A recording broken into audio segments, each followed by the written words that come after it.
This is a simple screencast to show you how to share. Once you're in your document, share is at the top right here, and notice that it's private to you. So as soon as you start a document, no one else can see it. Let's click on share to see what our other options are. We can see that I am the owner, and this is currently private. No one else can see it. Let's take a look at click the blue change and see what other options we have. We now are taken to the visibility settings. You have three choices.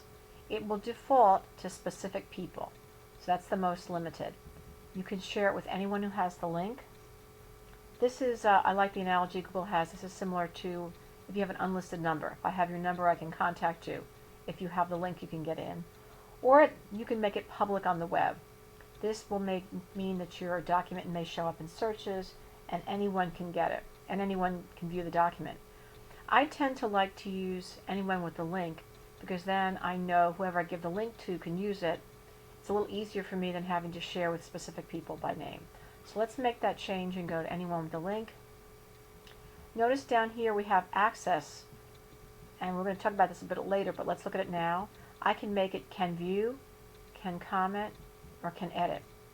And we'll talk about that in just a second, but I'm going to leave it as can view now and hit save. So you notice here's our change. Anyone with the link can view. But now down at the bottom we have a chance to add specific people by entering their email addresses. So I'm going to put in my email address. And after you do the email address once, you'll notice that it's saved in Google for the next time. Now let's talk about how I can share it. Can edit is the most, well, I guess it's the broadest possibility. For can edit, that would allow me to actually change the text. It's almost the same rights as the owner. I can download, I can copy, I can actually change the text. This is probably the option you'd like to use if you were writing the document with someone and you want them to be able to edit it. Can comment is a little narrower. Can comment allows me to read the document, copy the document, add comments, but I cannot edit the text. This is what I generally use when I share things with my boss.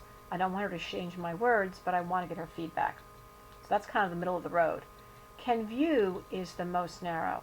Can view allows me to read it, copy it, but I can change nothing. I can't comment at all. So let's pretend this is going to my boss. I'll use can comment. Now notice down at the bottom, once you decide who's coming and what kind of rights they have, you still have a few more choices.